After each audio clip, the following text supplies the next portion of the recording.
banyamuryango ba Ferwafa nongeye kubaramutsa bifuriza ikaze muri inama rusange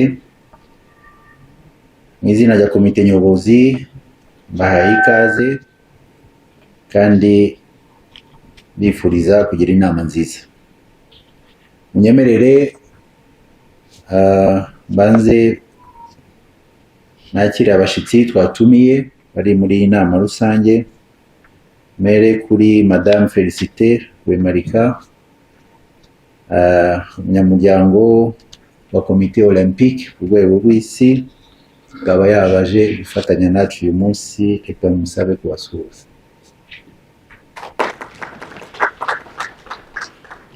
Turi kumwe kandi n'uhagarariye ibiro bya FIFA Regional Office, Bwana Sixbert Habimana, nawe ko yahaguruka akabasuhuza.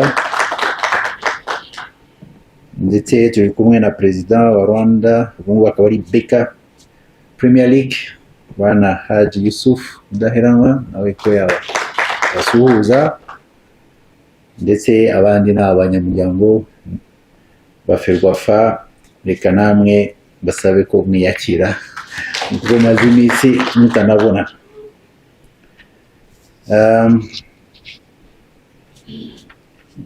Uyu munsi ni inama idasanzwe uko iteganywa na statut yacu, ariko ni inama yigirwamo ibintu by'ingenzi kugira ngo iterambere ry'umupira wacu tukomeze gushishikariza kutera imbere. Kuri twebwe na komite nyobozi mpagarariye, tumaze amezi asaga 9 turi mu buyobozi, kandi tubashimira ubufatanye ndetse n'ibitekerezo mukomeza guha umuryango wacu kugira ngo ubashe gutera imbere. Nuko twemeje ibiri ku ngengo y'ibyigwa uyu munsi, baza kubasaba ibitekerezo byanyu mu kugira ngo inama yacu ize kugenda neza, ndetse n'imyanzuro iza gufatirwamo ibe ari imyanzuro iganisha ku iterambere ry'umupira w'amaguru. Reka mbonereho kandi nshimire shampiyona irimo kurangira cyangwa se iza gusoza uyu munsi, ukuntu abantu bitwaye neza ndetse bagahiganwa bakanatsinda mu byiciro bigiye bitandukanye. Kamere ku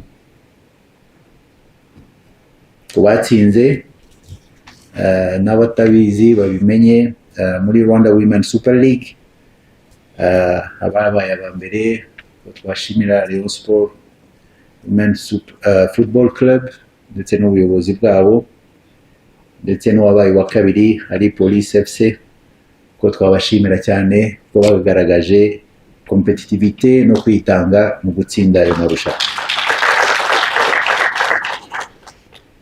Ongera nshimire mu rwego rw'abadamu ekipe ya Gakenke FC ndetse na Rambura FC batsinze muri division ya kabiri, bityo bikazaba umwaka utaha bazajya mu cyiciro cya mbere cy'umupira w'amaguru w'abadamu, kandi tugakomeza kuwuteza imbere.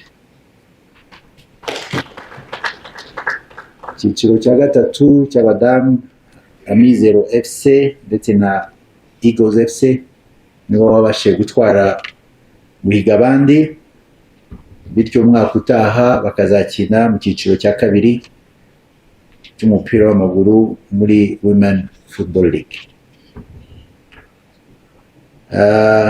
Uyu munsi ufite umukino wa nyuma, ariko singiye gutanga igikombe hakiri kare, turacyafite umukino tuza kureba nyuma saa 6, ariko mboneyeho nshimire APR FC kuba ari we watwaye shampiyona mu cyiciro cy'abagabo muri Beka Premier League, ndetse akurikizwaho na Rayon Sport, nabo ngo bari hano, reka tubashimire kuba bitwaye neza. Tunashimira Sunrise ndetse na Etoile de l'Est bazamutse mu cyiciro cya mbere, bityo abantu bo muri East twongeye kubasuhuza, ngira ngo umwaka utaha shampiyona izaba iryoshye cyane. Ndetse no mu bagabo icyiciro cya gatatu Imanzi FC ndetse na Tony Academy babashe guhiga abandi no kuzamuka mu cyiciro cya kabiri. Impamvu tubivuga nabo ari kuvuga ngo turashimira abo gusa, ariko watsinze abandi akwiye gushimwa, ndetse turashimira abitabiriye gahunda za competition muri rusange bakitwara neza. Uyu munsi tukaba tudafite ibibazo byinshi bituruka muri organisation ya competition, ariko uko ugenda itera imbere tukazabasha kuzamura urwego rw'umupira wacu w'amaguru mu gihe kiri imbere. Hari amabwiriza azakurikiza shampiyona itaha, cyane cyane mu gukoresha abana bakiri batoya mu gihe cya vuba. Ikipe ya competition ndetse n'ubunyamabanga bwacu bazabasha kubamenyesha kugira ngo amakipe abashe kwitegura hakiri kare. Nongeye kubaha itangazo kugira ngo niwo mwanya mbone mwiza wo kubamenyesha ko mu rwego rw'umupira mpuzamahanga, mu rwego rwa Sekafa, u Rwanda tuzakira mu mezi ari imbere imikino competition enye. Tuzahera kuri Sekafa Kagame Cup izaba hagati y'amatariki 18 z'ukwa karindwi ndetse n'amatariki 9 z'ukwa munani. Nk'uko mubizi, amakipe abiri ya mbere yitegura kujya mu marushanwa nyafurika, hano ni APR na Rayon Sport, abasabwa kwitabira. Ariko mu byo turimo kuganira na Sekafa, turifuza ko amakipe y'u Rwanda tubasha kuyakora 4 instead kuyakora 2. Ubwo nitumara gufata uwo mwanzuro, ubwo tuzamenyesha andi makipe. Ubwo ngubu ni ekipe, makipe 4 ya mbere mu cyiciro cy'abagabo ariyo Police na Kiyovu, ko nabo babasha kuyitabira. Dufite amarushanwa y'abana mu mashuri cyo bita African School Football Champions, bizaba hagati itariki 22 ndetse na 25 z'ukwa karindwi. Dufite CAF Women's Champion League izaba hagati y'amatariki 22 z'ukwa munani ndetse n'itariki 6 z'ukwa 9. Tukazasohoreza muri U17 Afcon Qualifier izaba hagati tariki 10 na 25 z'ukwa 10. Izo zose rero ni amarushanwa mpuzamahanga, ndetse amwe muri yo abasha guqualifyinga amakipe yacu mu kujya mu kindi cyiciro cyo guhatana ku rwego rwa Afurika.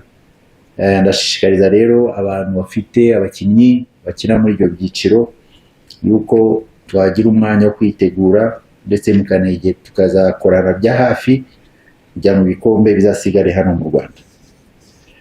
Rero soza reka mbifuriza inama nziza uyu munsi, kandi ibitekerezo byanyu muraza kubyakira ndetse no gushyira mu bikorwa ibyifuzo by'abanyamuryango. Murakoze, tugira inama nziza. Inama y'inteko rusange idasanzwe, inama yari igamije iki? Yego. So inama y'inteko rusange idasanzwe yari igamije kwigira hamwe n'abanyamuryango amavugurura mu mategeko cyane cyane agenga electoral code ko babivuga, ndetse no kongera manda bamwe mu bagize independent committee, commission zigenga za Ferwafa. Kandi twarebeye hamwe ishusho y'umutungo wa Ferwafa, financial statement yacu ya 2025 iri audité. Mu by'ingenzi navuga n'ikindi no kwemeza ko habaho company ya Ferwafa izaba ishinzwe ubucuruzi na business kugira ngo mu myaka iri imbere Ferwafa ibashe kwihaza mu buryo bw'amafaranga. Perezida, abanyamuryango bagarutse ku bigendanye n'igikorwa remezo dufite bwa Stade Amahoro bigendanye n'umusaruro uva kuri stade, basaba yuko mwabakorera ubuvugizi kugira ngo byibura habeho kuba ibyo basaba kugira ngo bahakirire imikino byagabanuka, ndetse namwe munagaragaza impungenge z'uko iyo hari ibikorwa bya Ferwafa byahabereye mutakura inyungu. Mwe mugiye gukora iki kugira ngo abanyamuryango bungukire kugira igikorwa remezo?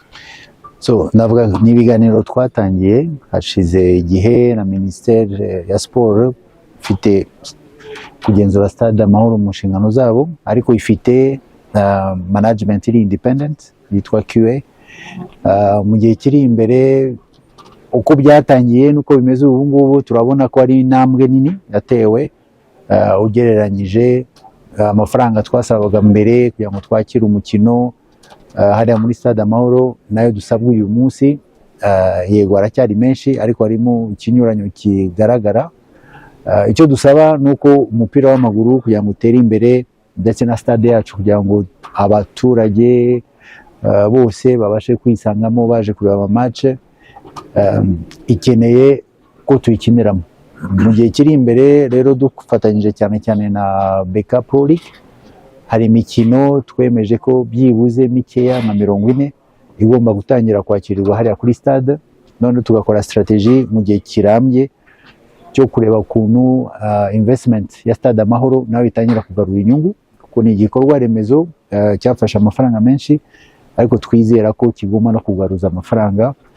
Ubwo rero uko tugenda tuzamura ubushobozi ndetse nuko twifuza ko amakipe yose y'u Rwanda cyane cyane ari muri Premier Division yaba abagabo cyangwa abadamu babasha kubona access yo kwakinira.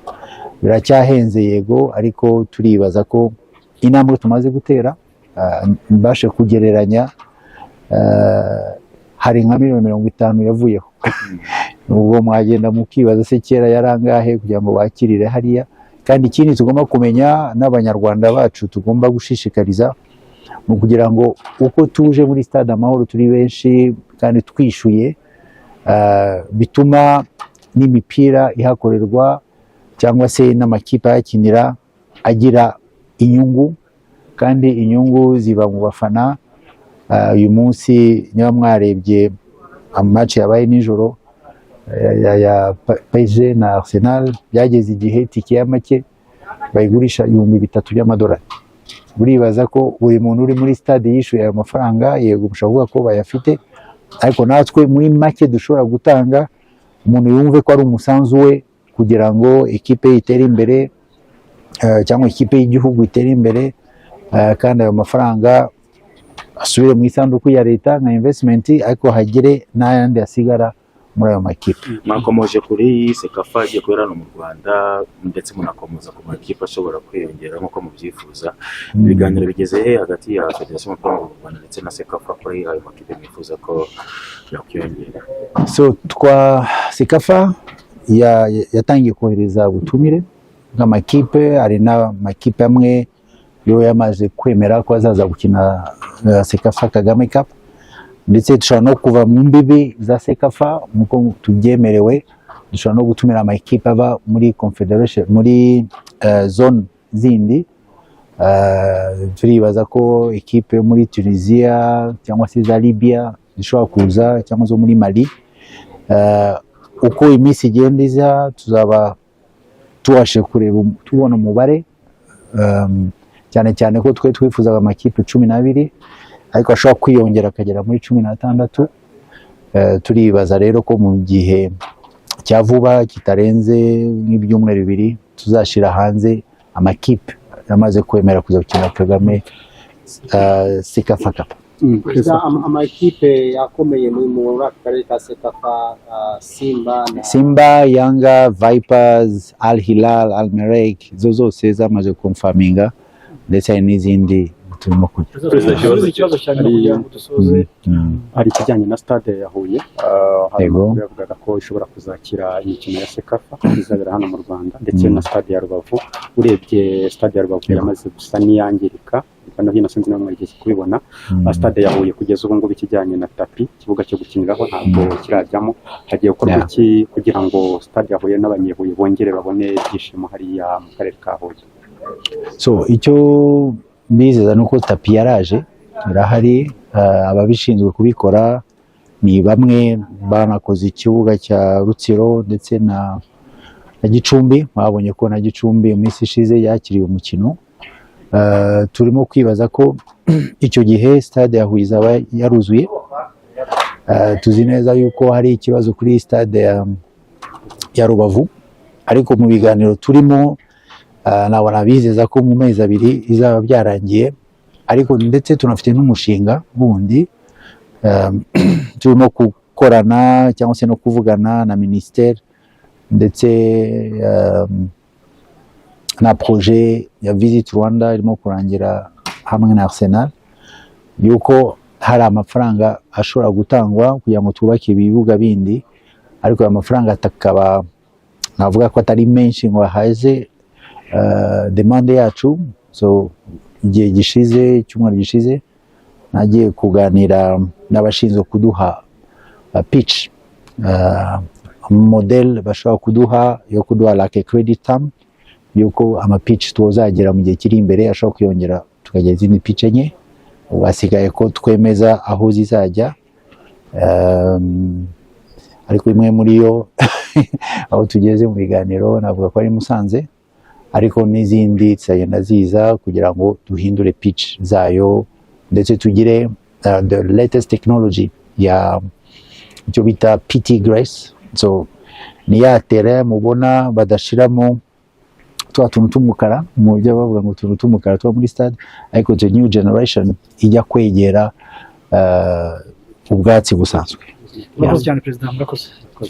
Thank you so much.